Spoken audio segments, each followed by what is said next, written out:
नेहरू जी को याद पंडित नेहरू प्रथम प्रधानमंत्री देश के। देश ने दुनिया जानती है उनका क्या व्यक्तित्व था, क्या कर्तृत्व रहे हैं। आज़ादी जंग के अंदर जो भूमिका उनकी रही, वो करीब 10-12 साल तक जेल में बंद रहे थे। तो देश और देश का इतिहास तो कभी भूल नहीं सकता। मुख्य बात ये है, और इतिहास से आने वाली पीढ़ी प्रेरणा लेती है और खुद इतिहास बनाने का प्रयास करती है। ये परंपरा तोड़ी जा रही है, उसका मुझे दुख है कि आज के जो शासनकर्ता जो हैं, आप अपने प्रथम प्रधानमंत्री के बारे में जिस प्रकार का आपने माहौल बनाया, वो देश का दुर्भाग्य है। उससे आने वाली पीढ़ी क्या सीखेगी, तो इसलिए थोड़ा चिंता लगी रहती है। पर इतिहास ही उनको कोई मिटा नहीं सकता। तो उनके योगदान, वो दूरदृष्टा थे, दार्शनिक थे। उन्होंने जो फैसले किए, उनके कारण आज देश मजबूत नींव पे खड़ा है। आज देश जो दिख रहा है पूरा साइंस में, टेक्नोलॉजी में, इंफ्रास्ट्रक्चर के अंदर, बड़े बड़े बांध, कल कारखाने, IIT, IIM, उस जमाने एम्स, ये उस वक्त की बातें हैं जो लोग सोचते नहीं थे। इसीलिए जो नींव बनी उस वक्त में, उस पर देश खड़ा हुआ है। और हमें गर्व है कि पंडित नेहरू जो है देश के लिए जिए और देश के लिए शहीद हो गए। पेंशन बड़ा इशू, पेंशन नहीं मिल पा रही। पेंशन का बड़ा सोशल सिक्योरिटी पेंशन के तकरीबन 1800 करोड़ रुपए बकाए। पेंशन का बड़ा अमाउंट है, लोग चक्कर काटने एक साथ। अब इनको फुर्सत नहीं है ना। अभी मुख्यमंत्री जी बिजी हैं चुनाव के अंदर, कैंपेन में, इसलिए उनको कोई फीडबैक देता ही नहीं होगा उनकी पार्टी वाले। उनकी पार्टी की ड्यूटी है कि उनको फीडबैक दे रहे। 4 महीने हो गए मेरे ख्याल से, 3-4 महीने हो गए पेंशन नहीं आ रही है। 4 महीने 4 महीने हो गए। 4 महीने बहुत होते हैं उन लोगों के लिए जो विधवाएं हैं, निःसज्जन हैं, या बुजुर्ग हैं, महिला पुरुष, उनके लिए बहुत बड़ी बात होती है 1000 या 1500 रुपये पेंशन का। तो ये एक हमने भी यहाँ को याद दिलाया, मैंने भी ट्वीट किया था, मीडिया ने उसको उठाया है। तो ये सच्ची उनको चाहिए कि तत्काल फैसला करे और पेंशन पहुँचाए। सर, 14 मुस्लिम जातियों को आरक्षण जो दिया गया था उसको वापस लेने की बात की जा रही है, रिव्यू कराने की बात की जा रही है। ओबीसी में जो 14 जातियां मिला हुआ है, ओबीसी के अंदर मुस्लिम राष्ट्र मिला हुआ है 14 जातियों को, उनकी रिव्यू की बात होती है। सरकार कह रही है उन्हें रिव्यू कराकर हम देखेंगे कि उनको देना है नहीं देना, क्योंकि कलकत्ता हाईकोर्ट ने एक आदेश ऐसा जारी किया है जिसमें 77 ओबीसी जातियों को बाहर कर दिया। मुस्लिम जो जातियां जो ओबीसी में शामिल थी उनको बाहर कर दिया। तो अब राजस्थान में भी सरकार कह रही है कि हम रिव्यू करवा रहे हैं उनका, और फिर हम उन्हें भी। सरकार के नुमाइंदे कुछ भी कहे, कुछ नहीं होने वाला है, क्योंकि OBC कमीशन जो है उसकी रिकमेंडेशन लेके हम लोगों ने आरक्षण दिया उनको। उनकी रिकमेंडेशन है उसके अंदर। आपके पहले कार्यकाल में ही हुआ था। पहले का 25 साल पहले जब जाटों को मिला, विष्णुओं को मिला, उस जमाने के अंदर जो OBC जातियाँ थी, क्याम खानी सहित, सिंधी मुसलमान सहित, जो बैकवर्ड थी, उनको मिला है। सब मुसलमान को थोड़ी मिला है कोई। OBC में जो आसक्ति थी कैटेगरी, उन्हीं को तो मिला है। तो OBC जो है यहाँ पर देश के अंदर, उनको तो मिलना ही चाहिए। चुनाव में भाषा के स्तर को लेकर के राहुल गांधी, प्रियंका गांधी सभी ने सवाल उठाया है प्रधानमंत्री की भाषा के स्तर को लेकर के। पिछले दिनों तो भाषण में ये तक कह दिया कि इंडी गठबंधन के लोग चाहे मुजरा करें वोट के लिए, इस तरह की भाषा हो। ये देखिए, प्रधानमंत्री जी की भाषा जो है, ये लोगों ने उसको लाइक नहीं किया, और प्रियंका गांधी ने जो जवाब दिया वो भी फिटेंगे। एक प्रधानमंत्री पद की गरिमा होती है। देखो, प्रधानमंत्री पद देश का होता है, पूरा देश सम्मान करता है, हम भी सम्मान करते हैं। उस पद की गरिमा को गिराने का अधिकार नरेंद्र मोदी जी को भी नहीं है, जो पद पे बैठे हुए हैं। और जिस प्रकार वो बांसवाड़ा के लिए बोले थे, बांसवाड़ा में चुनाव चलते बोले थे ना, उसके बाद लगातार जो बोल रहे वो भी उनके हार का बहुत बड़ा कारण बनेगा। मंगलसूत्र ले लेंगे, एक्सरे करेंगे आपके घरों के, बांट देंगे सोना जो भी होगा उन परिवारों में जिनके ज़्यादा बच्चे पैदा होते हैं। आपके घर में 2 भैंस है, 1 भैंस ले जाएंगी, कांग्रेस ले जाएगी, भैंस भी ले जाएगी। क्या क्या बोले वो, मैं जो बोल रहे भाषा वो, और फिर कहते मैं हिंदू मुस्लिम पॉलिटिक्स नहीं करता हूँ, जिस दिन करूँगा संन्यास ले लूँगा। तो एक दिन कुछ बोलते हैं, अगले दिन कुछ बोलते हैं।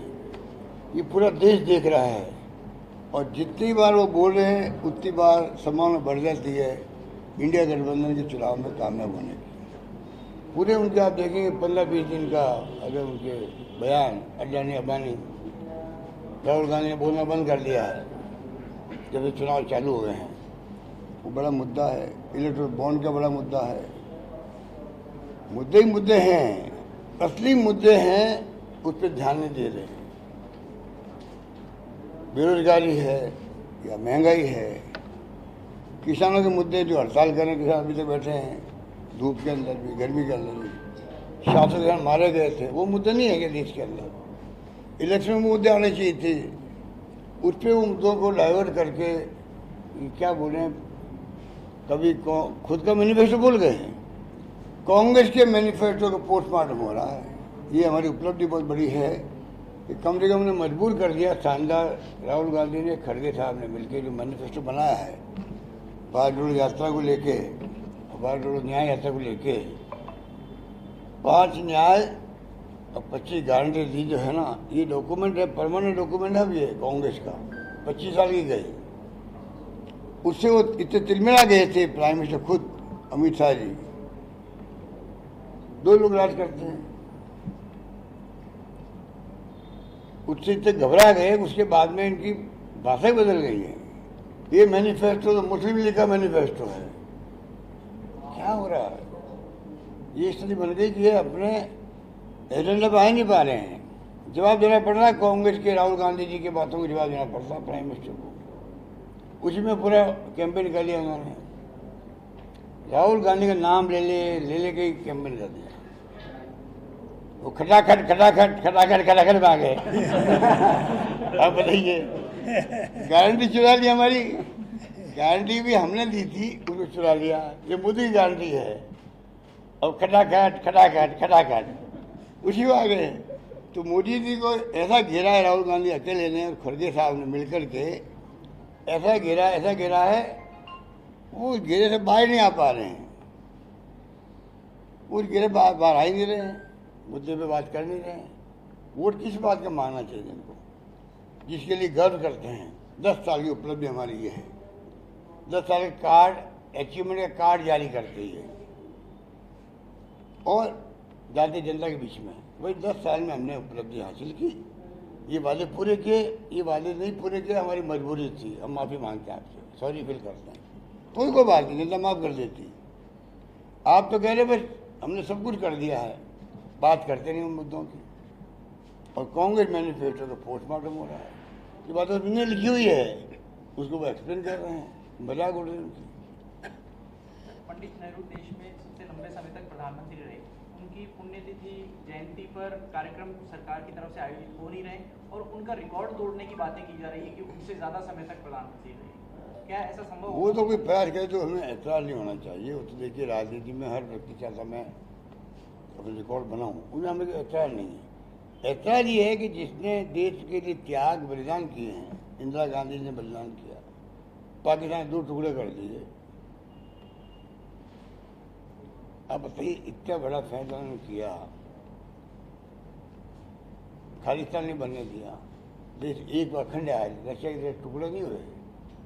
कितने टुकड़े हुए रशिया के आपके हमारे देखते हुए? जो ताकत थी अमेरिका के मुकाबले की, हमें गर्व था। बांग्लादेश के उदय के वक्त में 7वां बेड़ा आ गया था अमेरिका का हमारे ऊपर धमकाने के लिए, परवाह नहीं करी इंदिरा गांधी ने, और आज़ाद करवा दिया बांग्लादेश को। 90,000 से अधिक सैनिकों को, कर्नल जनरल को अरेस्ट करा के लेके आ गए इंडिया में। कभी नाम लिया मोदी जी ने? अरे पूरे देश को गर्व होता है, मान सम्मान मोदी जी का बढ़ता है। हाँ, ये हमें याद दिला रहे हैं, वो तो उनकी डिक्शनरी में नहीं है, कोई डिक्शनरी में ये बातें है ही नहीं। राजीव गांधी शहीद हो गए, क्यों हो गए भाई? आप बताइए, पूरे उपमहाद्वीप शांति स्थापित रहे, हो गए, कोई नाम लेते हैं उनके? तो जो नाम लेता नहीं है इतिहास के उन महापुरुषों का जिन्होंने त्याग बलिदान किए हैं, तो ये खुद इतिहास कैसे बनाएंगे? और इनका इतिहास बन चुका है। इनका इतिहास तो मंगलसूत्र ले लेंगे आपका। ये भाषा जो बोल रहे हैं ना, तो कल भाषा बोली है मुजरे वाली, हल्दी कर दिए, इतनी आलोचना हो रही है। मुजरे वाली बात इस तरह जा सकते प्राइम मिनिस्टर गई विपक्ष के लिए, वो भी तो आपके ही हैं भाई। विपक्ष ने तो पक्ष काहेगा। अच्छा, ये नहीं भूलना जी, नरेंद्र मोदी जी को मैं कहना चाहूँगा, दुनिया देख रही है, दुनिया इस देश के इलेक्शन को वॉच कर रही है, कौन क्या बोल रहा है, पक्ष विपक्ष, उसकी पोस्टमार्टम कर रही है। दुनिया करीब 250 मुल्क है दुनिया के अंदर। जब यूएन ने कह दिया भाई आपने कैसे ये खाते बंद कर दिए कांग्रेस के, कैसे इलेक्शन लड़ेगी कांग्रेस, 12 खाते बंद कर दिए आपने, 2 मुख्यमंत्री जेल डाल दिए, तो अमेरिका और जर्मनी ने बोला ये क्या करो, कहाँ डेमोक्रेसी रहेगी। इन बातों को हल्के में नहीं लेना चाहिए। दुनिया के मुल्कों में इन बातों का अपना महत्व है। देश में क्या हो रहा है, हमारे देश का सम्मान मान शानदार है दुनिया के अंदर। मैंने कहा प्रधानमंत्री जी के मुंह पर मानगढ़ पर बांसवाड़ा के अंदर जब आए थे वो, मैंने कहा प्रधानमंत्री जी आप जब जाते दुनिया में मुल्कों में जाते हो तो आपका मान सम्मान बढ़ता है, मान सम्मान होता है। क्यों होता है? दुनिया जानती है गांधी के देश से आए हो, आप उस मुल्क से आए हो जहाँ पर डेमोक्रेसी बहुत बड़ी मजबूत है, इतनी बड़ी आबादी के बावजूद भी, इसलिए आपका सम्मान होता है। और वो सम्मान घट रहा है, ये समझ नहीं पा रहे हैं। इसलिए बातें क्या करें, अब तो 4 तारीख इंतजार कीजिए, और मुझे लगता है कि 4 तारीख में रास्ता में तो अच्छे परिणाम आएंगे। डबल डिजिट में आ जाए तो आश्चर्य नहीं करना चाहिए, पहले ही मैं कह चुका हूँ। और देश के अंदर भी जो परिणाम आएंगे, इस पर बहुमत आ जाए तो आश्चर्य नहीं करना चाहिए। और ज़्यादा संभावना है इस पर बहुमत की इंडिया गठबंधन की, क्योंकि खलक की आवाज़ खुदा की आवाज़ होती है। जो कहावत है ना, ये इसका अपना महत्व है। खलक की आवाज़ खुदा की आवाज़ है। मेरे को लगता है कि खलक की आवाज़ आ चुकी है, मेरे हिसाब से आ चुकी है। कल आपने ट्वीट किया सर, और ये कहा कि बीजेपी और अगर मान लो इनको समझ नहीं आ रही है तो आप देखेंगे कि 4 तारीख क्या होता है। सर, आपने जो नॉन परफॉर्मिंग असेट बताया, जो नेता बीजेपी में चले गए कांग्रेस छोड़ करके, उसके बाद में पार्टी में कई जगह ये आवाज़ उठने लग गई कि अगर वो नेता वापस पार्टी में आते हैं तो उन्हें लेना नहीं चाहिए। अभी अंदर ही बात करते हैं हमारे कार्यकर्ता, आपकी भावना पहुंच गई अंदर। Sir, non performing asset BJP में ही है या कांग्रेस में भी है? और अब इनके बारे में तो कमेंट मुझसे मत करवाओ, क्योंकि अफसरवादिता होती है ना, वो नॉन परफॉर्मिंग कह दो, उनको अफसरवादी कह दो, निकम्मे कह दो, नाकारा कह दो, गद्दार कह दो, पीठ पे छुरा भोंकने वाले कह दो, ये तमाम सब जो है भाई बहन हैं, ये तमाम सब जो है भाई बहन हैं, और इनका उपयोग ही होता है इन लोगों के लिए। जो गद्दारी करता है वो गद्दार है ही है। देखो, गद्दारी करता है, पीठ पे छुरा भोंकता है, उनको आप क्या कहोगे भाई? यही शब्द है डिक्शनरी में, तो आपन भाई बहन हो सकते हैं ये। तो इसलिए इसमें तो अच्छा नहीं कहना।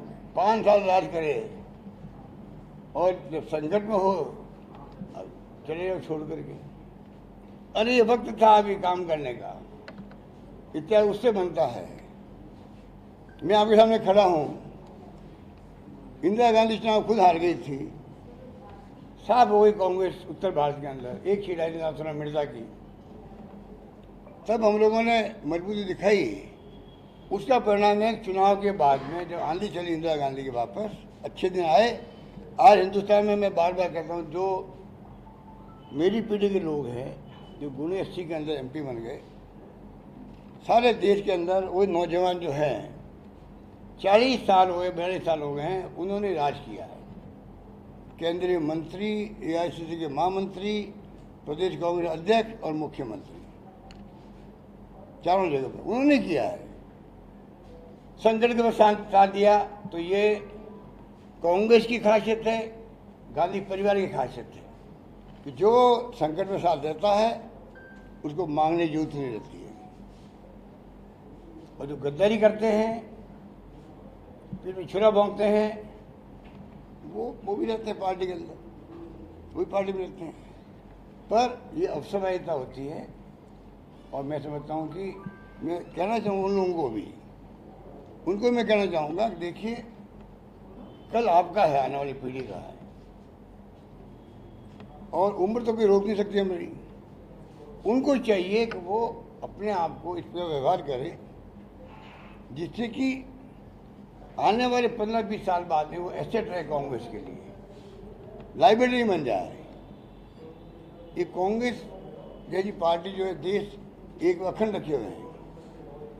कितने मौके मिले थे लोगों को, लोग छोड़ के चले गए। जो केंद्रीय मंत्री बन गए थे वो छोड़ के चले गए। अरे उनको नौजवान थे, अवसर मिला केंद्रीय मंत्री बनने का, किससे कैसे केंद्रीय मंत्री बनना। मैं तो डिप्टी मिनिस्टर शुरू किया, मैं तो उप मंत्री बना मैं पहली बार। ये लोग सब राज्य मंत्री बने हैं और उनके बाद छोड़े चले गए। तो इसलिए मैं कहना चाहूँगा, तुम एसेट बनो पार्टी, मैं तुम्हारा साथ हूँ। कि कोई व्यक्ति को समझता हो, मेरी भावना रहती है, चाहे मुझे लाइक करे या नहीं करे, मैं चाहता हूँ कि हर कार्यकर्ता नेता वो कामयाब हो। वो कामयाब होगा तो कांग्रेस कामयाब मजबूत होगी। इसलिए एसेट बने वो, मेरा ये रहता है हमेशा कि भाई कम से कम आपको चांस मिला है, कोई पद पे आप हो, आप कृपा करके ऐसे काम करो जिससे कि आपकी इमेज बने, गुडविल बने पार्टी के अंदर, समाज के अंदर, जनता में, और आप जिंदगी में कामयाब हो। मेरी शुभकामनाएं, हमारा आशीर्वाद उनके साथ में, क्या कोई व्यक्ति को नहीं है।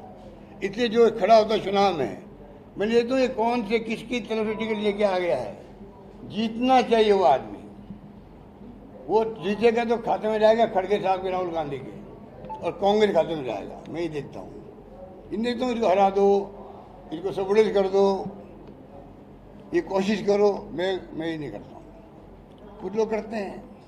उनको मैं कहना चाहूँगा, ये सब आज तक खत्म करो।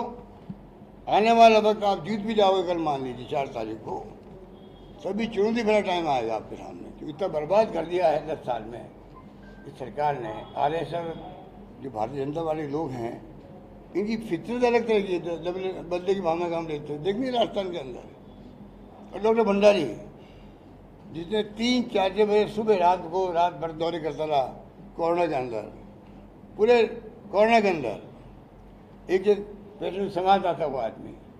डॉक्टर मेरा नहीं है वो, वसुंधरा के डॉक्टर वही है, गवर्नर साहब का डॉक्टर वही है, हटा दिया, इस्तीफा ले लिया उससे। ये ऐसे फैसले इनको ले डूबेंगे, इनको कीमत चुकानी पड़ेगी बीजेपी को।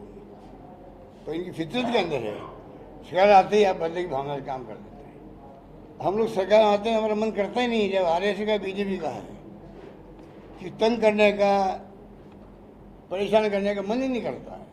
हमारी पार्टी कार्यकर्ता कहते हैं, साहब ये तो आरएसएस का आदमी आपने कर दिया। शिकायत रहती है हमारे पार्टी के अंदर अंदरूनी। पर जानते कांग्रेस का जो इतिहास रहा है वो शानदार कुर्बानी का, त्याग का, बलिदान का है, और बड़े दिल रख के हम इस देश को एक अखंड रख सकते हैं। सर, राजस्थान में नाबालिग बच्चियों के साथ धन्यवाद। दिल्ली पानी का